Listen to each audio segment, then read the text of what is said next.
change was about to take place in Hollywood by the end of the 50s. The Paramount antitrust case had broken up the film studio's vertical integration. Before the ruling in 1948, studios controlled the production, distribution, and exhibition of their movies. Quiet!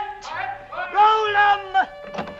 In order to ensure the possibility of competing with the studios, the ruling stated that they had to give one of these things up. The studios decided to get rid of the chains of movie theaters they owned that would only screen the films they produced. The loss of these theaters caused the studios to take a massive financial hit. Throughout the 50s, the studios struggled to compete with television, so they implemented all sorts of technical innovations like Technicolor and 3D to get the butts in the seats. But alas, it had little impact. They didn't know it, but this hardship would pave the way for a Hollywood renaissance that would give youthful American artists an opportunity to redefine what American cinema is and share their passion with the world. The aim of the Paramount antitrust decision was to provide small independent producers an opportunity to compete with the big studios, and that's just what happened. Cheaper and more portable filmmaking equipment gave artists a chance to make a film without relying on the money and resources of the big studios. Lead, Amos Vogel founded a film club in New York City called Cinema 16 in 1947, with his wife Marcia, where they too used their own resources to exhibit films. In Cinema 16, the Vogels showed experimental films and documentaries, and eventually films from all around the world, primarily Italian comedies, spaghetti westerns, Japanese films, and French New Wave films. These kinds of films would go on to inspire the aesthetics and practices of new Hollywood films. Hollywood and television are constantly giving us things that we've already seen. The most interesting films are precisely those that show things that have never been seen before or show things in a completely new way. It was around this time that the Cahiers du Cinéma magazine started, and many of the writers, who would later go on to make films and found the French New Wave, had begun noticing a trend in the films of certain American directors. These films were unlike the others, they had a personal touch to them. These were the films of Alfred Hitchcock, John Ford, and Orson Welles. All of these films had a cohesive style and thematic quality to them that showed the Cahiers writers that the best cinematic masterpieces were the product of a single artist's vision. You have the neorealist tradition, and of course those films are winning huge critical acclaim, winning international film festivals, so they're coming to the attention of the American movie critics. They're talking about them in this kind of mixed bag way, both celebrating how wonderful they are, but saying, oh, Americans do great movies too. And so you see this unusual, like, oh, we should be doing that. Oh, no, we should be doing what we do best, which is family films. So you see this schizophrenic response to these innovations. But as I like to say, then the cat was out of the bag, and directors like Billy Wilder was making The Apartment, and Irma La Douce, and you've got Dr. Strangelove, and you've got these fantastic and highly original voices emerging that are definitely trading on the influence of both neorealism and French New Wave. Has that plane really got a chance of getting through? Well, sir, if the pilot's good, see, I mean, if he's really sharp, he can barrel that baby in so low. I mean, you ought to see it sometime. It's a sight. A big plane like a 52.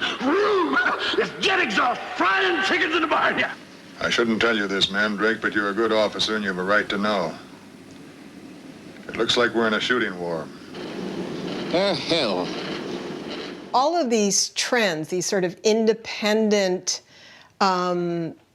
ventures, speak to the fact that Hollywood was in disarray.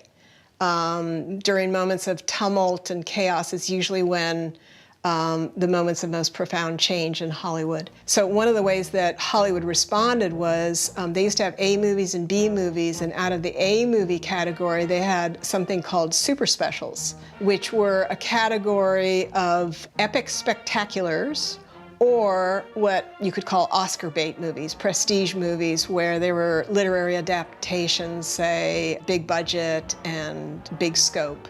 And this became the way that the studios redefined their business in opposition to TV. Because they go, well, we're going to do the stuff you can't see on TV.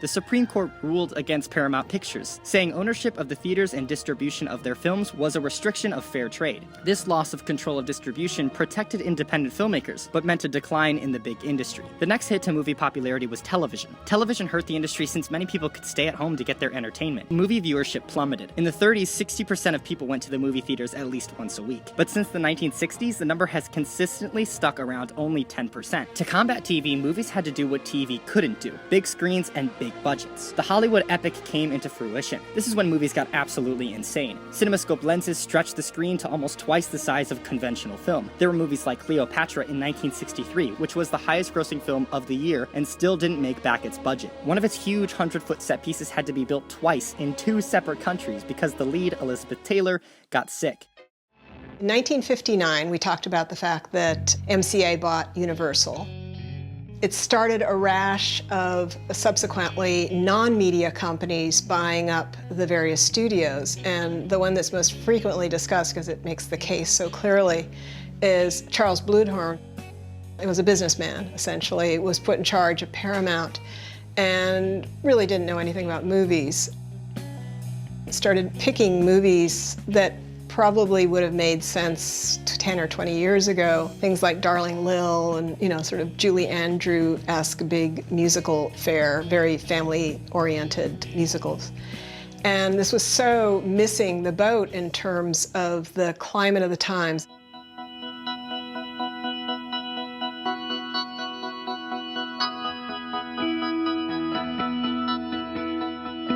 This was the beginning of the Vietnam War, and this is people protesting in the street, and the women's movement, and race riots, and so it was just so out of touch.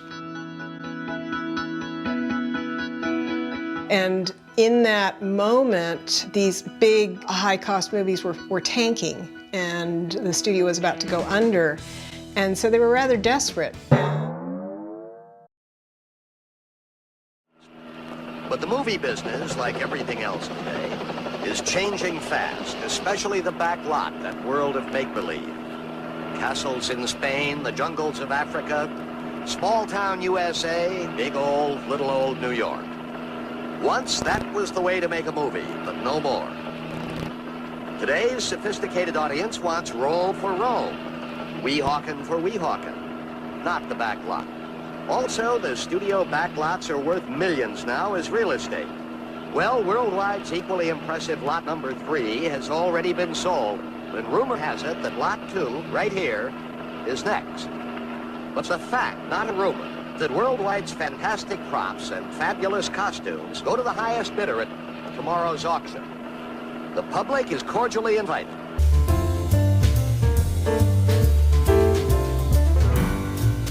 Over 40 years ago, an extraordinary American family moved into one of the most famous homes in the world and changed our view of the presidency forever.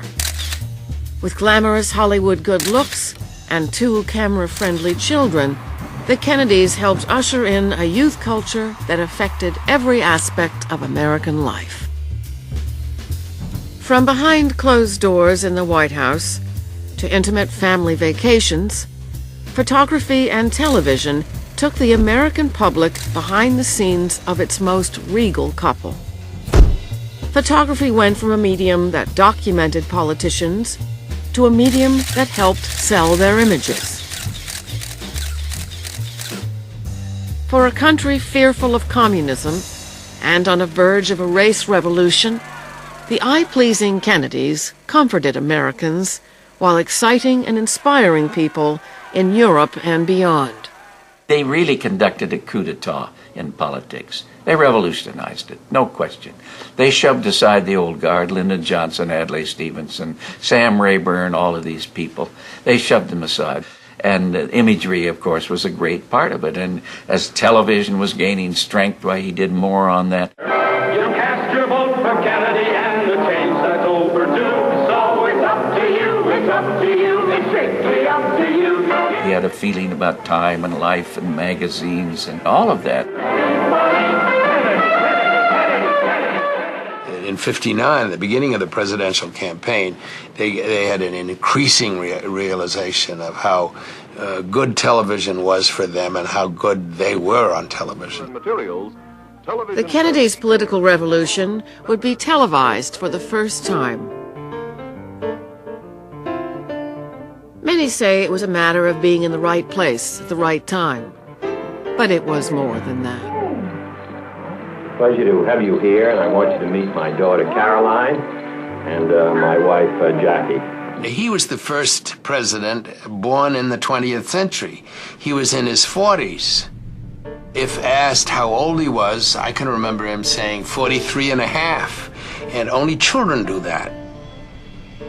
Kennedy's age and young family would send a message to the world that the torch had been passed to a new generation. I think there was a sense of excitement. They were glamorous. They appealed to young people. The candidate appealed to women. Hadn't always been true.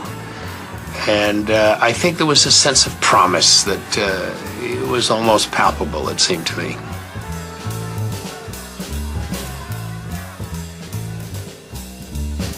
Beginning with the Kennedy inauguration, Washington and Hollywood merged for the first time.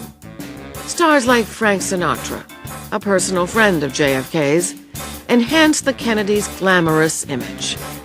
Who could resist being smitten by a president who looked and sounded like a celebrity and hobnobbed with them as well?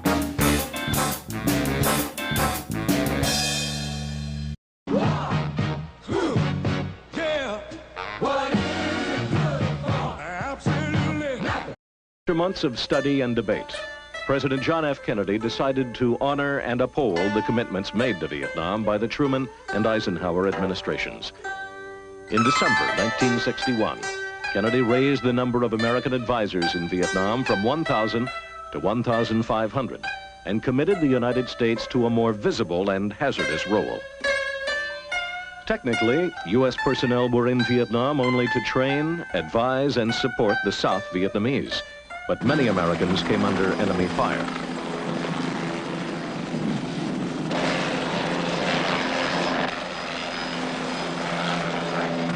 As American casualties rose, so did the number of U.S. advisors President Kennedy sent to Vietnam. By the summer of 1963, more than 100 Americans had been killed in action, and the number of U.S. advisors and support personnel had escalated to 15,000.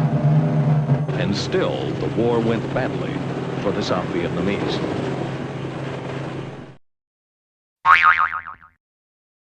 Number 5. The FDA approves the birth control pill. First introduced in 1960, the birth control pill kick-started a sexual revolution that swept the nation. Unburdened by the threat of unplanned pregnancies, women were free to pursue higher education and careers, while both sexes experimented with sex and drugs. This gave birth to a counterculture that tested social mores and the limits of American democracy throughout the decade. Was there a sexual revolution in the 1960s? Well, yes and no. Yes, in that the arrival of the contraceptive pill in 1961, which was first for married women, but later extended in the decade to all women, really transformed women's lives. It took out that fear of pregnancy when women had sex with men. It was also a series of liberalising legislation that came in, the first being the 1959 Obscene Publications Act, which meant that books like Lady Chatterley's Lover could be published in full for the first time. 1967, you get the decriminalisation of abortion that had been illegal up to then, and you also get male homosexuality in private being legalised. However, if you talk to people who lived through the 60s, many of them say the sexual revolution must have been happening elsewhere. And a survey done at the end of the decade reveals a quarter of men and 2/3 of women were virgins on marriage. If you were a single mother, it was still very much stigmatised, and if you were cohabiting, it was still called living in sin. So although those seeds of sexual revolution may have started in the 1960s, it didn't come to fruition to the 1970s.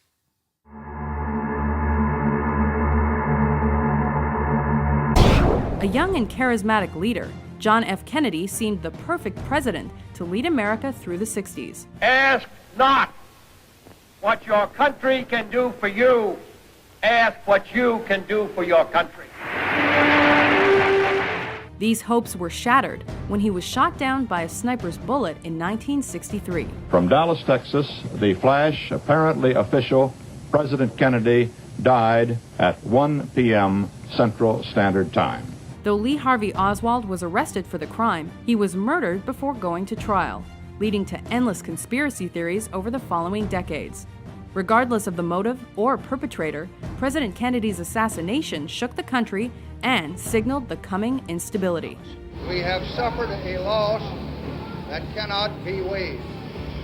I know that the world shares the sorrow that Mrs. Kennedy and her family bear.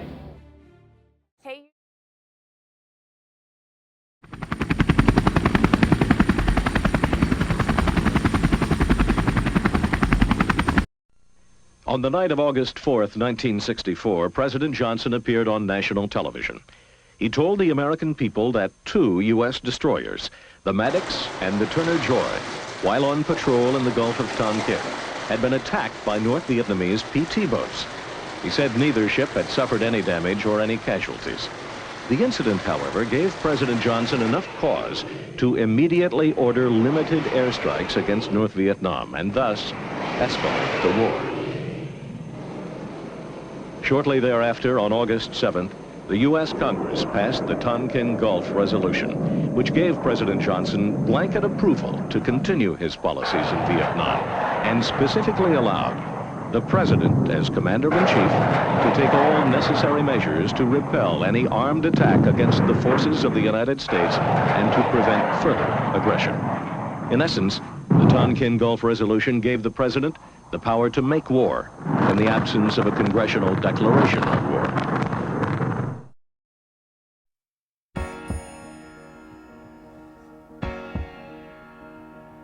Nearly a century after the end of the Civil War and the dawn of Reconstruction, African Americans still found themselves fighting for their basic rights as citizens. The modern civil rights movement in the mid-20th century finally secured them.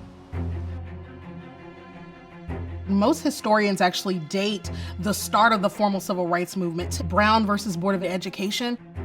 Brown really stokes the fervor of the nation. Then, in December of 1955, Rosa Parks decided as an act of resistance that she would not give up her seat to a white man on the bus. Rosa Parks' deliberate act of resistance led to a bus boycott that thrust into the limelight a young preacher with a PhD. He would become one of the movement's most charismatic leaders. His name was the Reverend Dr. Martin Luther King Jr. One of the most iconic moments is the March on Washington in 1963, led by Martin Luther King Jr. 200,000 people converge on the nation's capital to rally for civil rights. They come united in one cause. One day right now in Alabama, little black boys and black girls will be able to join hands with little white boys and white girls as sisters and brothers. I have a dream today. This becomes visualized on the news and begins to change the way that Americans are starting to think about the civil rights movement. As the civil rights movement attained greater visibility, it was often met with increased brutality and violence. Yet in the midst of so much sacrifice and heartbreak, the work of civil rights activists began to bear fruit. In 1964, President Lyndon Johnson signs the Civil Rights Act of '64, and that's designed to desegregate businesses and government employment. And then in 1965, President Johnson signs the Voting Rights Act of '65. The passage of the Voting Rights Act was a monumental victory for African Americans. Tragically, just 3 years after it was passed, Dr. King would be assassinated. Many feel, looking back, that the movement died that day. But in fact, the movement took on new forms and continued. And it must continue today, as important victories such as the Voting Rights Act are under attack.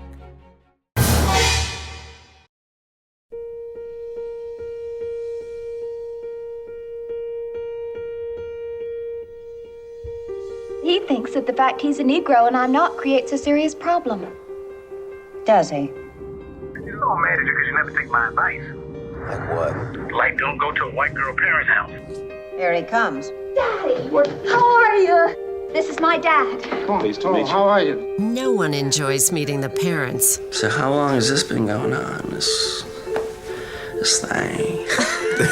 Two stories set 50 years apart use different genres to tell eerily similar narratives. After all, an awful lot of people are going to think that we're a very shocking pair. Isn't that right, Mrs. Drayton? I know what you mean. In 2017, Jordan Peele wrote, directed, and co-produced his feature debut, Get Out.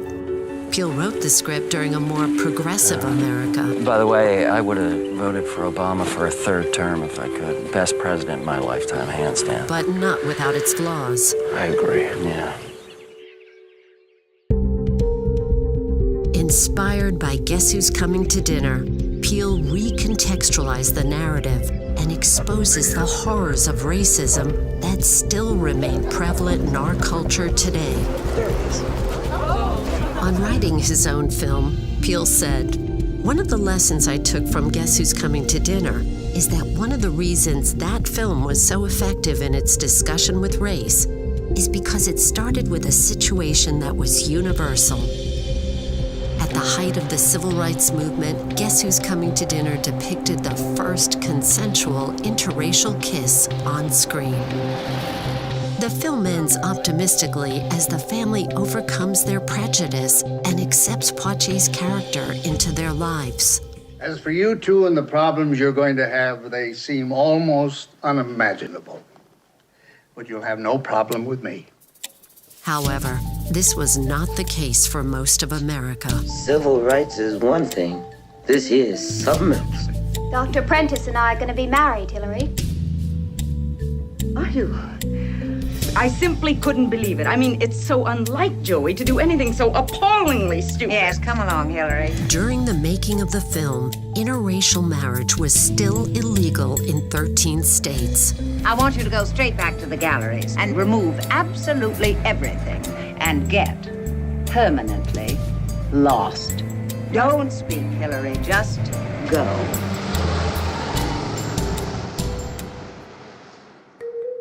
The film received 10 Academy Award nominations, winning 2 Oscars. 4 years earlier, Poitier was the first Black actor to win Best Actor for Lilies of the Field.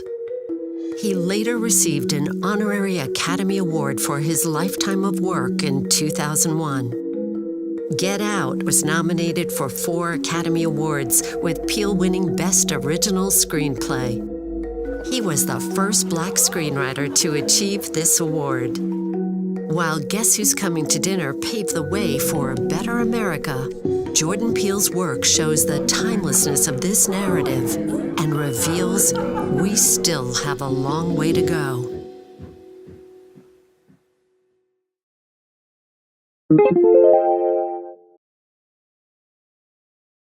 He immediately talked about kind of the French New Wave portrait of youth type films. The beginning of Jules and Jim, the first 3 or 4 minutes, which influenced the style of Goodfellas and Casino and Wolf of Wall Street and so many.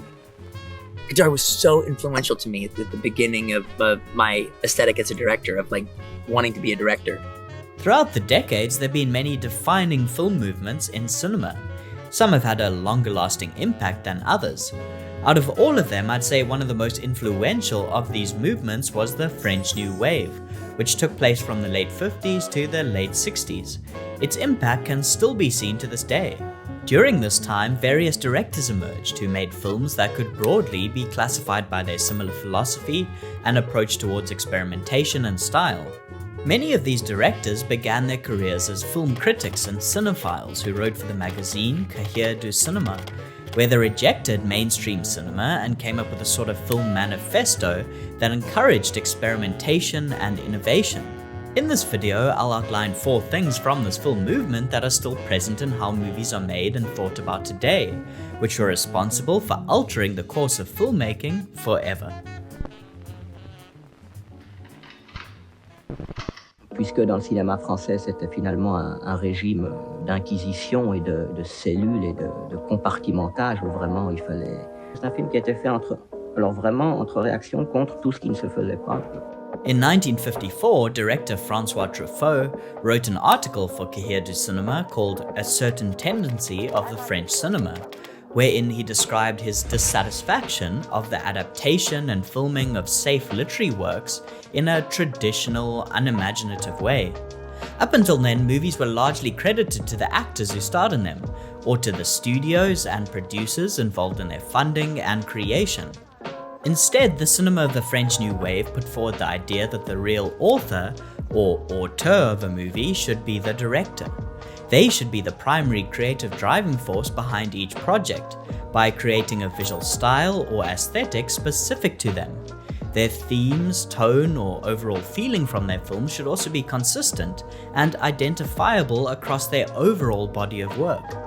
If you could glance at a film and immediately tell who the director behind it was, that was a sign it was created by an auteur. A film by Quentin Tarantino will have an ensemble cast, non-linear storylines, chapter divides, mixed genre conventions, and pay homage to the history of cinema. A film by Wes Anderson will have fast-paced comedy, childhood loss, symmetrical compositions, consistent color palettes, and highly stylized art direction. This idea was revolutionary as it encouraged directors to tell stories through their own distinctive voice, rather than acting as a craftsman that followed the same rules and chiseled out each film the same way for a studio.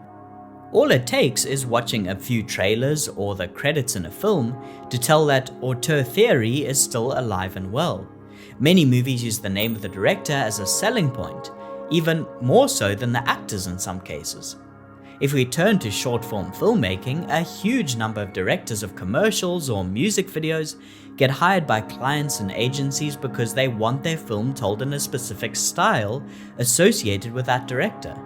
You hire The Blaze to direct if you want a character-focused, wildly energetic, passionate, personal journey told with a fluidity of movement. You hire Romain Gavras to direct if you want a carefully coordinated, composed, concept-driven set piece. But this French New Wave idea of a director as an auteur is just the first thing that had an undeniable impact on how cinema today is created. I really liked Band Apart in particular, really kind of grabbed me. But again, one of the things that grabbed me is I almost felt I could have done that. You know, I could attach a camera to the back of a convertible and had just somebody drive around Venice Boulevard if I wanted to. In their more financially risky pursuit to break free from the constraints of the traditional mold of French cinema and create their own inventive styles as auteurs, many French New Wave directors had to work within a low-budget lane. This was also influenced by the financial restraints of post-World War II France. Rather than seeing it as a disadvantage, a lot of movies that came out of this period used their lack of resources to break conventional rules and form their own style, which we'll get into a bit more later. They took some cues from the Italian neo-realist movement that preceded it, which cut costs by shooting on location and working with non-professional actors in rural areas. Likewise, many French New Wave films worked on location with a bare-bones approach to lighting and homemade DIY camera rigs. This allowed them to work quickly, unencumbered by large crews, and introduced a more on-the-ground aesthetic to the filmmaking. This further democratized filmmaking and made it more accessible than ever before. It showed that big studios were not always needed to produce great cinema. This democratization of filmmaking expanded further throughout the years, until it exploded even more with the introduction of low-budget digital cinema cameras. There's a reason that many low-budget indie films today still use the French New Wave films from this period as a primary reference and inspiration for not only what it is possible to achieve with limited resources, but also the kind of look and style that comes with it. All these films were very different of what had been French cinema. What was in common is to use a lot of natural light, sometimes use non-actors, natural sets, a sort of speed in the inspiration and the work. And that's what is in common. What emerged from this rejection of cinematic tradition in a low-budget environment were a burst of films that broke existing filmmaking rules and had a vigorously experimental style. Part of this was informed by a documentary-esque approach to cinematography that freed the actors up to move and improvise. Like documentaries, these films were largely shot at real locations, relied on using mostly natural light, which allowed them to shoot 360 degrees into space, using a reactive handheld camera, and sometimes employed non-professional actors who they'd get to improvise dialogue, blocking, and actions. All this went against the more formal conventions that were previously expected of traditional studio films that were shot in studio sets, off a rigid dolly, with perfect artificial lighting and precise blocking of a pre-approved screenplay. In this way, the French New Wave paved a path that made it okay for future filmmakers to work in a rougher, more naturalistic style, and broke down the very notion that cinematography needs to conform to specific rules. I think a lot of it has to do with the relentlessness of the voiceover and the rapid speech, and also the pace of the music under it. Jules n'avait pas de femme dans sa vie parisienne et il en souhaitait une. In the summer, when they played cards all night, nobody ever called the cops. It feels like it's a sense of freedom. Anything can happen any moment. The narrative is completely fractured, I think. French New Wave directors saw exciting possibilities for using film as a medium, more like painters or novelists did, which could not only be used to tell stories, but also to translate their thoughts or ideas by experimenting with form and style. Much of this was done in the edit, whereas older films may have used a traditional linear story, various scenes, and exposition to unpack characters. Films like Jules and Jim used voiceover, fast-paced music, and snappy editing to immediately introduce characters and their relationships in a more fractured way that compressed time into a montage. Directors like Godard broke down the medium even more into a self-conscious, postmodern vision by having characters literally break the fourth wall and talk directly into the camera, face to face with the audience. Instead of attempting to suspend disbelief, Godard made his audience very aware that what they were watching was something constructed by an artist. Breathless also went against a universal rule of cinema and used jump cuts, a technique which cuts forward in time using the same shot, without changing the angle or shot size. The effect is an abrasive jump forward in time. This technique influenced future filmmakers by tearing down the idea that the rules of cinema should be strictly followed. This postmodernism that was pushed by the French New Wave has now seeped into every kind of contemporary visual art, including how many YouTube videos are now edited.